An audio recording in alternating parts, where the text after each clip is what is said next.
પ્રિય વિદ્યાર્થી મિત્રો, આજે મોસ્ટ અગત્યની થિયરી ભણાવવા જઈ રહ્યો છું. દરેક વિદ્યાર્થી ધ્યાનપૂર્વક સમજે. લંબાઈ વધારે છે પણ એકદમ સરળ થિયરી છે, એટલે 5 માર્ક્સમાં વારંવાર પૂછાય એવી આ થિયરિકલ પોર્શન તમારે બરાબર સમજવાનો છે. વખતો વખત પરીક્ષાઓમાં વારંવાર પૂછાય છે, જેનું નામ છે કાર્નોટ એન્જિન. અને એ કાર્નોટ એન્જિનની કાર્યક્ષમતાનું સૂત્ર તારવો. કયો પ્રશ્ન કીધો મેં? કાર્નોટ ચક્ર અથવા તો કાર્નોટ એન્જિનની કાર્યક્ષમતાનું સૂત્ર મેળવો. કાર્યક્ષમતા એટલે તમે ઇનપુટ કેટલું આપો છો, આઉટપુટ કેટલું મળે છે, તો ગુણોત્તર છે એ કાર્યક્ષમતા છે. અહીંયા બીજો એક શબ્દ આપણે જોવાનો છે, ચક્રીય પ્રક્રિયા. તો ચક્રીય પ્રક્રિયા કોને કહેવાય? તો પ્રારંભિક કોઈ અવસ્થા છે, અલગ અલગ તબક્કાઓમાં પ્રક્રિયા થતી હોય અને આપણું તંત્ર પોતાની મૂળભૂત અવસ્થા પ્રાપ્ત કરે. જુદા જુદા તબક્કાઓ દ્વારા મૂળ અવસ્થા જેવી હતી એવી ને એવી અવસ્થા એ પ્રાપ્ત કરે છે જુદી જુદી પ્રક્રિયાઓને અંતે. ત્યારે એવી પ્રક્રિયાઓને ચક્રીય પ્રક્રિયા કહેવામાં આવે છે. એક ચક્ર ફરતું હોય તો જ્યાંથી સ્ટાર્ટ કરો વળી પાછું ફરીને ત્યાં એ પોઝિશનમાં ગોઠવાઈ શકે. પંખાના પાંખિયા છે એ ફરીને પાછો પોતાને મૂળ સ્થાને આવી શકે. આવી રીતે એન્જિન છે એ એન્જિન જુદા જુદા તબક્કાઓમાં પસાર થાય છે અને એ જુદા જુદા તબક્કાઓમાંથી પસાર થઈને પોતાની ઓરિજિનલ મૂળભૂત અવસ્થાએ પ્રાપ્ત કરે. જે પ્રક્રિયાઓ ચક્રીય પ્રક્રિયાઓ વડે ઓળખવામાં આવે છે. મહાન વૈજ્ઞાનિક કાર્નોસાકીએ આ કાર્યક્ષમતા રિલેટેડ સૂત્ર આપ્યું છે, માટે આપણે એને કાર્નોટ એન્જિનનું સૂત્ર દ્વારા આપણે એને ઓળખીએ છીએ. અહીંયા ધારો કે કોઈ તંત્ર માટે પ્રારંભિક દબાણ P1, પ્રારંભિક દબાણ P1, પ્રારંભિક કદ V1, પ્રારંભિક કદ V1, પ્રારંભિક તાપમાન T1, પ્રારંભિક તાપમાન T1 અવસ્થામાં રહેલું છે. એટલે દબાણ P1, કદ V1, તાપમાન T1 અને ગમે તે રીતે જુદી જુદી પ્રક્રિયાઓ કરીને પાછું ફરીથી P1, V1, T1 એને મેળવવું છે. અને એ માટે એને જુદા જુદા તબક્કાઓમાંથી પસાર થવું પડશે. ત્યારે આ કાર્નોટ એન્જિનના કાર્યક્ષમતાના સૂત્ર માટે 4 તબક્કાઓ આપણે ધ્યાનમાં લેવાના છે. કેટલા? 4. અને એમાં 2 પ્રક્રિયાઓ છે એ સમતાપી છે અને 2 પ્રક્રિયાઓ છે તે સમોષ્મી પ્રક્રિયાઓ છે. હવે આપણે અગાઉના લેક્ચરમાં મેં સમજાવેલું છે કે સમતાપી કોને કહેવાય અને સમોષ્મી પ્રક્રિયા કોને કહેવાય. ફરી એકવાર તમે સમજાવી દઉં. સમતાપી એટલે જે પ્રક્રિયામાં તાપમાન અચળ જળવાઈ રહેતું હોય, જે પ્રક્રિયામાં તાપમાન અચળ જળવાઈ રહેતું હોય આવી પ્રક્રિયાને સમતાપી પ્રક્રિયા કહેવામાં આવે છે. અને સમોષ્મી પ્રક્રિયા એટલે શું? એવી પ્રક્રિયાઓ કે જેમાં ઉષ્મા Q, ઉષ્માનો જથ્થો અચળ જળવાઈ રહેતો હોય, ઉષ્માનો જથ્થો અચળ જળવાઈ રહેતો હોય એવી પ્રક્રિયાને આપણે સમોષ્મી પ્રક્રિયા તરીકે આપણે એને ઓળખીએ છીએ. તો અહીંયા 4 તબક્કાઓની મેં વાત કરી. પહેલું છે સમતાપી વિસ્તરણ. વિસ્તરણ એટલે મોટો થવો, પણ સમતાપી એટલે તાપમાન અચળ રહેશે અને વિસ્તરણ થશે. બીજી પ્રક્રિયા છે એ સમોષ્મી વિસ્તરણ, એટલે તાપમાન જરૂર બદલાશે પણ ઉષ્માનો જથ્થો એનો એ જ રહેશે. સમોષ્મી પ્રક્રિયા છે પણ પાછું એ કેવું છે, વિસ્તરણ થાય છે અને મોટું થાય છે. ત્રીજો તબક્કો છે સમતાપી સંકોચન, તાપમાન અચળ પણ સંકોચન થાય છે. અને ચોથો તબક્કો સમોષ્મી સંકોચન. બરાબર, તો આ રીતે 4 તબક્કાઓ થયા. પહેલો સમતાપી વિસ્તરણ, સમોષ્મી વિસ્તરણ, સમતાપી સંકોચન અને છેલ્લું છે સમોષ્મી સંકોચન. અને પાછી પોતાની મૂળ અવસ્થાએ પ્રાપ્ત કરે છે. તો આવું કાર્નોટ ચક્રનું એન્જિન મેં અહીંયા દોર્યું છે. દબાણ P વિરુદ્ધ કદનો આલેખ છે. આ પ્રથમ તબક્કો, બીજો તબક્કો, ત્રીજો તબક્કો અને ચોથો તબક્કો. પહેલી તબક્કા પહેલામાંથી બીજામાં જઈએ એ સમતાપી વિસ્તરણ છે. બીજામાંથી ત્રીજામાં આવીએ એ સમોષ્મી વિસ્તરણ છે. ત્રીજામાંથી ચોથામાં જઈએ એ સમતાપી સંકોચન. તમે એરો દોર્યા છે એરો. તો પાછું ગયું એટલે સમતાપી સંકોચન. ચોથામાંથી પહેલું છે એ સમોષ્મી સંકોચન. તંત્ર વડે કાર્ય અને તંત્ર પર કાર્ય ઉષ્મા મેળવે છે અને ઉષ્મા ગુમાવે છે. એ સંદર્ભમાં ધારો કે પ્રથમ તબક્કામાં દબાણ P1, કદ V1, તાપમાન T1. પ્રક્રિયા કેવી છે? સમતાપી. સમતાપી પ્રક્રિયામાં અહીંયા જે તાપમાન છે એ જ તાપમાન અહીંયા હોય, એમાં ફેરફાર થાય નહીં. હા, પણ દબાણ બદલાશે. P1 ની જગ્યાએ P2, કદ V1 ની જગ્યાએ V2. તો P1 માંથી P2, V1 માંથી V2, તાપમાન એનું એ જ. ઉતાવળ ના કરતા. કેટલાક વિદ્યાર્થીઓ અહીંયા P2 V2 T2 લખી દે. ના, આપણે યાદ રાખવાનું કે અહીંયા P2 V2 ને T1 જ આવશે. પછી સમોષ્મીમાં P3 થી P2 થી P3, V2 ની જગ્યાએ V3, તાપમાન બદલાશે. T1 ની જગ્યાએ અહીંયા T2 આવે. તો ચક્ર તમે જો P1 P2 P3, V1 V2 V3, T1 T1, અહીંયા T2. હવે T2 થયું. તાપમાન હવે બદલાયું. હવે આવે છે સંકોચન, સમતાપી સંકોચન. સમતાપી તો તાપમાન T2 છે, અહીંયા પણ તાપમાન કેવું રહેવાનું? T2 જ રહેવાનું. દબાણ બદલાશે. P3 ના બદલે P4, V3 ને બદલે V4, તાપમાન એનું એ જ. છેલ્લે સમોષ્મી. તો હવે P4 ની જગ્યાએ P1, V4 ની જગ્યાએ V1, T2 ની જગ્યાએ પાછું શું મેળવ્યું? એને T1 તાપમાન મેળવી લીધું. તો આવી ચક્રીય પ્રક્રિયાઓ દ્વારા અંતે 1 માંથી 2, 2 માંથી 3, 3 માંથી 4, 4 માંથી 1 પાછું P1 V1 T1 એને મેળવ્યું. આખું ચક્કર ચાલ્યું. એમાં પહેલું સમતાપી વિસ્તરણ, સમોષ્મી વિસ્તરણ, સમતાપી સંકોચન અને છેલ્લે સમોષ્મી સંકોચન.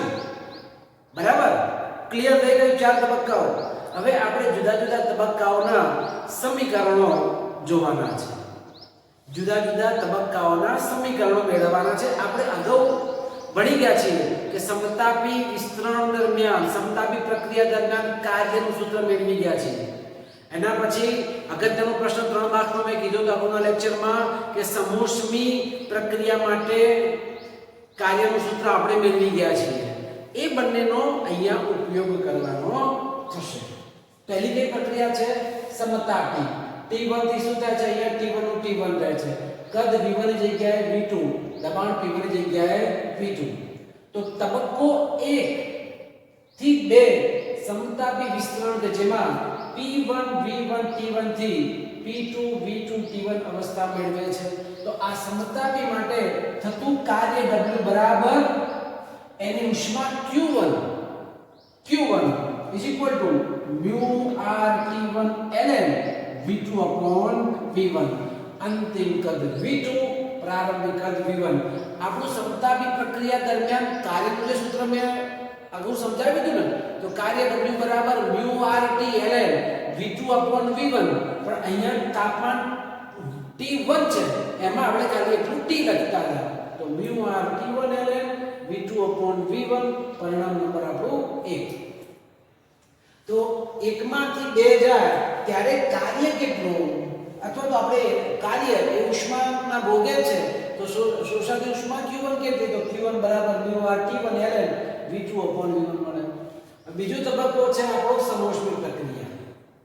તો સમોષ્મી પ્રક્રિયા દરમિયાન થતું કાર્ય W એટલે જો તબક્કો 2 થી 3 સમોષ્મી વિસ્તરણ કે જેમાં P2 V2 T1 થી P3 V3 T2 અવસ્થા મેળવે છે અને સમોષ્મી પ્રક્રિયાઓનું સૂત્ર લખવાનું આપણે.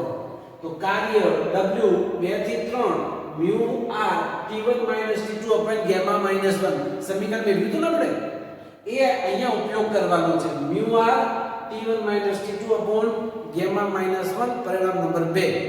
તો અહીંથી અહીંયા આવે છે આ આપણું બીજું સમીકરણ. પછી આ સંકોચન. તો 3 થી 4 તબક્કો 3 થી 4 સમતાપી સંકોચન કે જેમાં P3 V3 T2 થી P4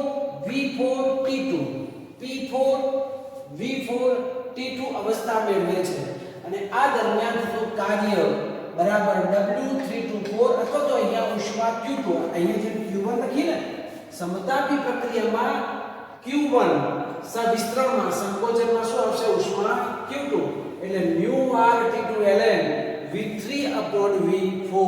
ઓકે તમને એમ લાગે કે અહીંયા V2/V1 કર્યું અને અહીંયા શું કર્યું V3/V4. એક્ચ્યુઅલી V4/V3 આવું જોઈએ કે આપણે શું લખ્યું છે V3/V4 લખ્યું. આવું કેમ થાય ને એવું?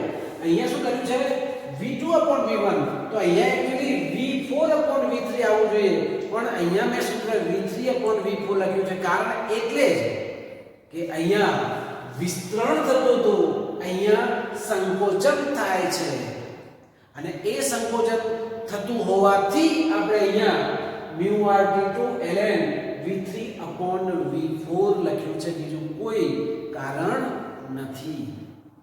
ક્લિયર? ઓકે. ચોથો તબક્કો 4 માંથી 1 એટલે P4 V4 T2 ને બદલે P1 V1 T1 અવસ્થા મેળવે છે. આથી કાર્ય W 4 થી 1 બરાબર mu r આની જેમ T1 T2 gamma -1 એનું એ જ આવજો તમે mu r T1 T2 gamma -1 mu r T1 T2 gamma -1 બંને એક જેવા સૂત્રો છે ને. ચાલો હવે 4 તબક્કાઓ થયા 1 2 3 અને 4. અહીંયા કાર્ય થાય છે, અહીંયા કાર્ય થાય છે, અહીંયા કાર્ય થાય છે, અહીંયા કાર્ય થાય છે. તો આખા કાર્નોટ ચક્ર દરમિયાન કુલ કાર્ય કેટલું? તો ચારે કાર્યોનો આપણે ચારે સમીકરણો છે એનો સરવાળો કરવો પડે.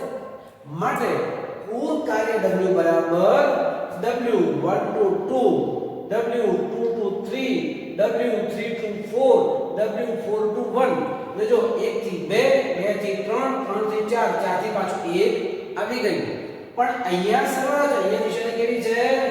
માઈનસ છે. કેમ? સંકોચન અને માટે અહીંયા કાર્ય કેવું થશે? ઋણ થશે. મેં આગળ કીધું હતું તંત્ર વડે થતું કાર્ય અને તંત્ર પર થતું કાર્ય બંનેમાં ઘણો ફેર છે અને આથી અહીંયા કાર્ય છે એ ત્રીજા અને ચોથા તબક્કામાં એ ઋણ કાર્ય થશે, આ બંનેમાં ધન કાર્ય થશે. એટલે બંને બધા સમીકરણો લખી દો 1 2 3 4 માં. પહેલું જો આ રહ્યો mu r T1 ln V2/V1 પહેલું પ્લસ આ mu r T1 T2 gamma -1 minus mu r T2 આ સમીકરણ ln V3/V4 અને ચોથું સમીકરણ પણ કઈ સાઈન છે? માઈનસ ની sine. mu r T1 T2 gamma -1 આ પ્લસ છે આ માઈનસ છે એ બંને કેન્સલ. તો શું વધ્યું? W બરાબર mu r T1 ln V2/V1 minus mu r T2 ln V3/V4. આ સમીકરણ નંબર આપણું 5 છે. બધા જ કાર્યોનો સરવાળો કર્યો અને આ બંને પદ નીકળી ગયા. બાકીના બે પદ આપણા મળ્યા એ સમીકરણ નંબર 5. ક્લિયર? કુલ કાર્ય આપણને મળે હવે કોઈ પણ એન્જિન છે એની કાર્યક્ષમતા કેટલી, તો આ કાર્યક્ષમતાનું સૂત્ર eta is equal to 1 minus q2 upon q1. આને eta કહેવાય. આમ કરીને આમ નીચે જવા દેવાનું અને વંચાય કેવી રીતે eta. શું વંચાય? eta. કાર્યક્ષમતા eta. શું કહેવાય? eta. બોલો શું કહેવાય? eta. આ સૂત્ર યાદ રાખવાનું. આપણા પોર્શનમાં કાર્યક્ષમતાનું સૂત્ર છે ને એ ઓમિટ કરેલું છે, પણ એનો ઉપયોગ અહીંયા કરવાનો છે એટલે આપણે યાદ રાખવાનું છે. કાર્યક્ષમતા eta is equal to 1 minus q2 upon q1. આ કાર્યક્ષમતાનું સૂત્ર છે. હવે q2 કેટલું છે આપણે સમીકરણમાં ધ્યાન લગાવી લો. q2 mu r t2 ln v3 upon v4. પછી શું છે? q1. q1 ક્યાં છે? આવી લો w1 બરાબર q1 mu r t1 ln v2 upon v1. તો સમીકરણ 1 અને આ સમીકરણ 3 પરથી અહીંયા લખું સમીકરણ 1 અને 3 પરથી આ q2 અને q1 ની કિંમત મૂકી દો.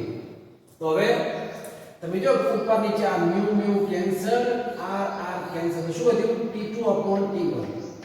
તો t2 upon t1 1 minus t2 upon t1 ln v3 upon v4 છેદમાં ln v2 upon v1. સમીકરણ નંબર 6. કયું સૂત્ર મળ્યું? કાર્યક્ષમતા eta is equal to લખું eta 1 minus t2 upon t1 ln v3 upon v4 છેદમાં ln v2 upon v1. આટલા સુધી આ મેઇન સૂત્ર હતું. હવે આપણે આગળ જોઈએ. આપણો બીજો તબક્કો કયો છે? સમોષ્મી પ્રક્રિયા માટે. હવે તમને ખબર છે ને સમોષ્મી પ્રક્રિયાનું સમીકરણ આપણે જોયું કે pv બરાબર અચળ. સમોષ્મી પ્રક્રિયા માટે pv બરાબર અચળ. તો આપણા અહીંયા p3 v3 છે, અહીંયા p2 v2 છે, તો p2 v2 બરાબર p3 v3 પરિણામ નંબર 7. સમોષ્મી પ્રક્રિયા હોય ને તો આપણે એનો ઉપયોગ કરી શકીએ. p2 v2 gamma is equal to p3 v3 પણ આદર્શવાયુ અવસ્થા અહીંયા આદર્શવાયુનો ઉપયોગ કરીએ છીએ ત્યારે આદર્શવાયુ સમીકરણ કયું છે? pv બરાબર mu rt. pv બરાબર mu rt. આ સમીકરણ ઉપરથી p2 v2 બરાબર mu rt1. તાપમાન કેવું છે? T1 છે.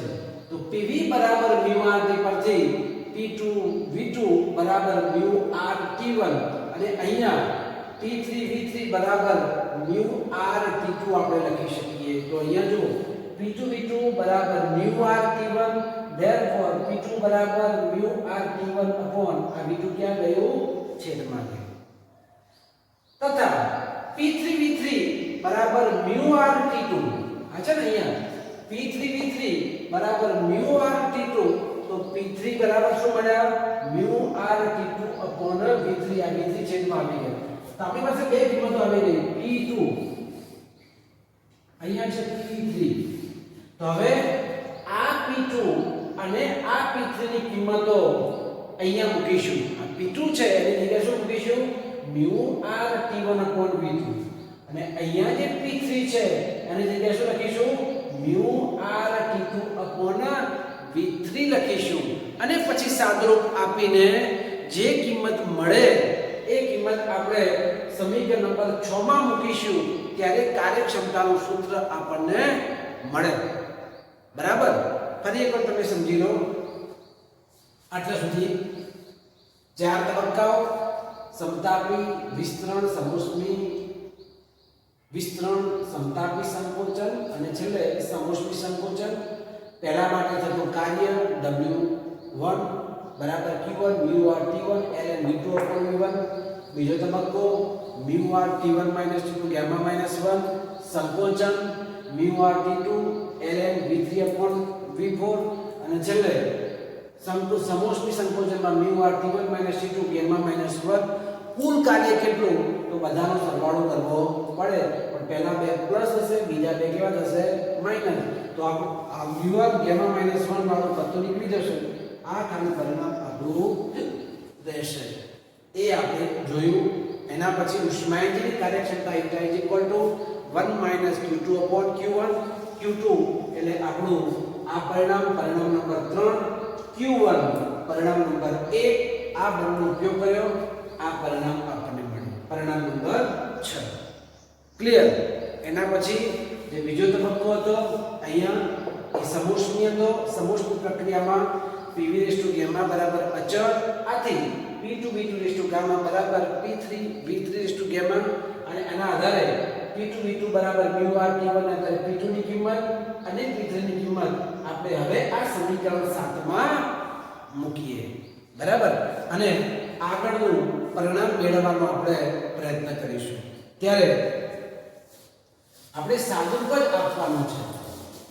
હવે સાદુરૂપ આપણે આપવાનું છે અને એ સાદુરૂપના સંદર્ભમાં તમે જો p2 અને p3 ની કિંમત અહીંયા સમીકરણ 7 માં જો મૂકવામાં આવે તો શું થશે?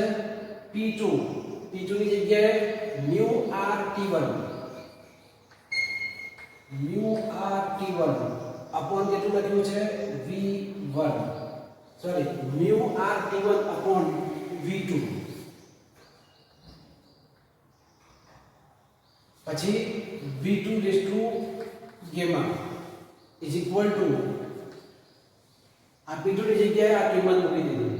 હવે p3 ની જગ્યાએ આ કિંમત મૂકીએ μr t2 છેદમાં કેટલા છે? v3, અને અહીંયા v3 ગામા છે ને, v3 ગામા. આપણે માત્ર અહીંયા p2 અને v2 ની કિંમત જ મૂકી છે. હવે બંને બાજુ μ કેન્સલ, r કેન્સલ. તો હવે t1 આ v2 ગામા છે, આ v2 છેદમાં છે, એની ઘાત 1 છે, ઉપર જશે એટલે શું આવે? ગામા -1 લખવું પડે. v2 ગામા -1 ભાગાકારમાં છે ને, અંશમાં જાય, અહીંયા પણ v2 અહીંયા પણ v2, એટલે આપણે ગામા -1 લખી શકીએ. એવી રીતે અહીંયા બાજુ t2 v3 ગામા તો છે, છેદમાં પણ ગામા છે, એટલે ગામા -1. તો t1 v2 gamma -1 t2 v3 gamma -1. આ હવે માઈનસ ની ઘાત મૂકવી પડે ને. અહીંયા v2 1 છે, ઉપર જ્યારે શું આવશે? -1. તો v2 ગામા -1. એ રીતે અહીંયા t2 v3 ગામા છે, તો શું આવશે? t2 v3 ગામા, આને એક ઘાત માઈનસ થશે એટલે v3 ગામા -1. હવે t1 આ t2 છેદમાં આવી ગયો, તો t1/t2 બરાબર v3 gamma -1 v2 gamma -1. v2 ક્યાં આવી ગયા? છેદમાં. બંનેમાં ઘાત કેવી છે? કોમન છે. તો v3/v2 ગામા -1, અને એના આધારે આપણે લખી શકીએ v2 અને v3 ઇન્ટરચેન્જ કરી નાખીએ, વ્યસ્ત કરી નાખીએ. તો અહીંયા પણ t2/t1 અને ઘાતાંક જે છે એ આ બાજુ વ્યસ્તમાં લઈ જાઓ તો તમે જો કે v2/v3 આના આધારે સીધું લખી શકાય. v2/v3 બરાબર t2/t1 1/1 ગામા -1. પરિણામ નંબર આપણું 8. v2/v3 બરાબર t2/t1 1/ગામા -1. આ તબક્કામાં એવી રીતે અહીંયા પણ સમોષ્મી પ્રક્રિયાના ચોથા તબક્કામાં પણ આ જ પ્રમાણે કરી શકીએ. અને એમાં જે અહીંયા લખ્યું છે p2v2 ગામા બરાબર p3v3 ગામા, એમ અહીંયા p4v4 ગામા અને ઉપર p1v1 ગામા, અને એના આધારે સાદુરૂપ આપીએ તો પરિણામ નંબર આ મળે છે 9. v1/v4 બધા સ્ટેપ લખવા જરૂર છે ને, તમે ડાયરેક્ટ પણ સ્ટેપ અહીંયા આ લખી શકો અને આ સ્ટેપ પણ ડાયરેક્ટ લખી શકો, આ જરૂર નથી.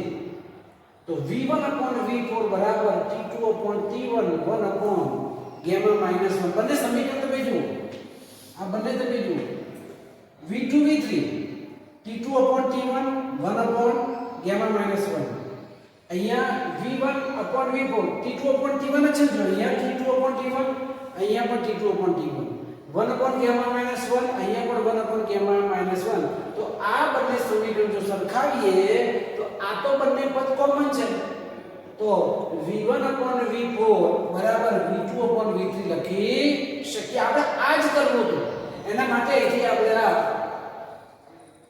પ્રોસેસ કરવી પડે ઓકે તો પરિણામ 8 અને 9 પરથી v2 upon v3 બરાબર v1 upon v4 એટલે આ v3 ઉપર લઈ જાઓ આ v1 નીચે લાવી જાઓ તો v3 ઉપર તો v3 upon v4 બરાબર v2 upon v1 બસ આટલું જ આપણે કરવાનું હતું હવે આ જે પરિણામ જે મળ્યું એ અહીંયા મૂકી દઈએ તો η = 1 - t2 upon t1 ln v3 upon v4 પણ v3 upon v4 બરાબર તો શું લખી શકીએ v2 upon v1 લખી શકીએ તો આ v3 upon v1 ની જગ્યાએ v4 ની જગ્યાએ v2 upon v1 લખવાનું તો તમે જો મેં લખ્યું છે કાર્યક્ષમતા η બરાબર 1 - t2 upon t1 ln v2 upon v1 છેદમાં v2 upon v1 એમના એમ રાખવાનું એક જ ચેન્જ કરવાનું તો આ તો બંને પદ કેવા થઈ ગયા સરખા છે ln v2 upon v1 ln v2 upon v1 cancel તો શું વધ્યું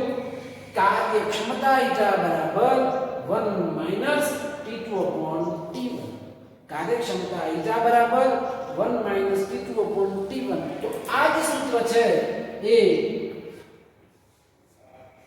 થર્મોડાયનેમિક્સ ની અંદર કાર્નોટ એન્જિન ની કાર્યક્ષમતાનું સૂત્ર છે બરાબર મોસ્ટ આઈપીઆર થિયરી જરૂર તમને લાંબી લાગી હશે પણ એને સમજણથી તૈયાર કરજો 4 તબક્કાઓના સમીકરણો તમારે લાવવાના છે અને એ 4 તબક્કાઓના સમીકરણો ઉપરથી કાર્યક્ષમતા η = 1 - q2 upon q1 એ સમીકરણ મેળવવાનું છે પરિણામ નંબર 6 લાવવાનું છે આ છઠ્ઠા સુધી આવી જાય પછીની પ્રોસેસ શું છે કે v3 upon v4 બરાબર શું લાવવાનું છે v2 upon v1 લાવવાનું છે અને એના માટે આ બાકીના સ્ટેપ લખવા પડે એ લખાઈ જાય તો ઉપર નીચે આગળ અલ્ટિમેટલી કેન્સલ જ થવાનું છે અને છેલ્લે શું વધશે કાર્યક્ષમતા η બરાબર 1 - t2 upon t1 તો કોઈ પણ એન્જિન કેટલું તાપમાન હતું પછી કેટલું તાપમાન થયું એ બંનેનો ગુણોત્તર એકમાંથી માઈનસ કરીએ